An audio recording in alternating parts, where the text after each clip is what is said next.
Okay, how does it feel kayo isa sa magiging bida rin sa Christmas special ng ABS-CBN?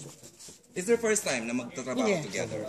Masaya kami kasi syempre first time din namin magsasama tapos para sa Pasko pa. So, ito yung kumbaga Christmas special ng Dreamscape and ABS para sa Kapaskuhan. And may episode kami doon.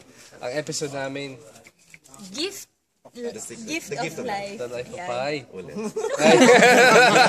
gift of The Gift of life. Life. The Gift of Life. Isang napakagandang kwento na nung in-offer sa amin, hindi rin namin matanggihan. Kasi nga, ang gandang regalo din para sa lahat, para makapagbigay ng isang magandang kwento ngayong Pasko. Yes, how does it feel working together for the first time? Hindi ko alam kasi hindi pa kami nagtatrabaho. Nag-start ng taping. Hindi, it's something very exciting para sa mga fans, syempre. Tsaka, yun nga, para sa Pasko pa, it's my favorite season pa. So, ang hirap talaga tanggihan eh. Ang ganda ng kwento. I'm excited for the story. Tapos, yun nga, first time namin magsasama. So, yun. Excited din siya. Ikaw, Mahal. Kasama. Just, Ano feeling? First time to work together? kasi dati pa naman, kahit naman na wala pa kami, di ba? Gusto ko rin siya makatrabaho kasi syempre naging fan din naman ako ng mga ginawa niyang trabaho, especially Budoy. So, kaya nung kunento to, parang excited ako na parang, di ba, parang ano nga bang pakiramdam kapag nagkatrabaho kaming dalawa? So, Parang nakaka-excite yung pakiramdam na co-actor ko naman siya. Before kasi we interview you, no, sa magkahiwalay na interview, na binabanggit nyo na parang kung maaari, ayaw nyo magkasama kayo sa isang trabaho. Ang hirap tumanggi pag Pasko. Yun na lang yan. So, hindi mo natanggihan talaga yung ganda ng proyekto? Hindi talaga eh. Kumbaga, ilang beses ko na rin sinabi yan sa mga interviews, pero, para sa Pasko eh. Tsaka, ang ganda ko ng kwento. So, wala eh. Ang ganda lahat eh. So, it's one for Christmas, tapos ang ganda pa ng kwento. First time namin magsasama, so, lahat nandun na para sa inyo. Ikaw, Madge?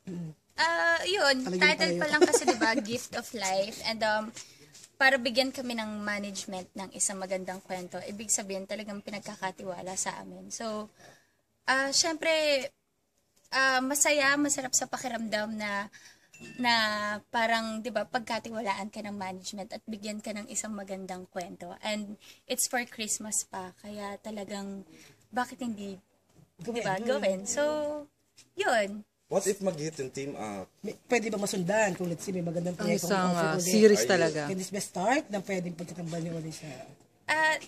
Tignan natin. Iba isa-isa. Siguro nasa mga kapamilya natin yan eh, kung suportahan kami dito. Pero syempre depende pa rin po sa kwento. Kumbaga kaya kami pumayag dito sa Christmas serye nito dahil ang ganda ng kwento. So baka next Christmas ulit. Next Christmas. Since you mentioned Christmas, is there any plan na dahil pamasko naman itong gagawin nyo, pero sa Christmas na darating, may plano ba kayo to go out sa ibang bansa or how do you really spend it? Wala pa eh. Kumbaga siguro magte-taping kami nito eh, di ba? Yun na yung celebration namin siguro. Tsaka, the best way to celebrate something is working and kasi blessing naman yun. So, yun. First Christmas yet together. Di naman. Di naman. Second Christmas na. Tapos ngayon pa mas special kasi magtatrabaho pa kami. So, ikaw, Madge, walang pa plano. Trabaho talaga tayo sa Pasko. Kasi pares din kami nagte-taping ng kanya-kanyang teleserye namin. So, pareho na parang baka ipalabas first quarter by next year, 2015. So, yun. Since you mentioned na may kanya-kanya tayong serye, and may after nung kulay ni Jezebel, so may ginagawa ngayon? Meron, Nathaniel. Ang pangalan ng serye, Nathaniel, na under Dreamscape din. And I'm very excited also for this project dahil kakaiba din po yung role ko doon. And yun, very heartwarming. Napakaganda ng kwento rin. And first time to work with Shaina. Tama ba? Shaina po yung leading lady ko doon. At yung bata, ayoko magkwento masyado. Pero yun nga, basta napakaganda ng kwento at sana abangan yan. Much, as far as I know, ito yung serie mo with Jericho, tama ba ako? Maraming naging maganda yung team up niya ron before sa Legal Wife. Pero kasi we also heard na dapat si Jano is also included in the serie. How does it feel like hindi natuloy yung Siguro panghinayang ka po ba? wala pa ako sa posisyon para sagutin yan. Parang siguro management na lang or yung EP ko na lang po yung sasagot kasi Pero lang, you also want to work with Jano, definitely naman seryo, di ba? naka-opo naman, teleserye. Kasi naka-work ko na rin naman po siya sa movie. So, kung bibigyan ng chance sa teleserye. Yes, oo give naman. love on Christmas. The gift Question of life. So how do you find naman Sian Lim being part of the soap? Sian naman. Ay, opo Kasama ba naman. siya dito? Siya si Santa Claus. Siya si Santa Claus. Segue ko lang. Ito na lang, last na yun, ma. I'm sorry po, pero kahit gusto ko man po sumagot tungkol sa Serye. sa teleserye, pero hindi pa po kasi nagbibigay ng go signal. Correct, Opo, correct. sorry po, pasensya na po. Yun. Tsaka, nandito tayo sa Dreamscape ngayon. So, Since we're talking about, sabi mo nga, gift of love. gift of life. Hindi mo masasegue yun. Hindi mo may segue yan. Next, sabihin, ano lang ang sikreto sa palagay nyo nung isang matatag at masaling relasyon? Makagaya meron sa Steady, inyo. smooth.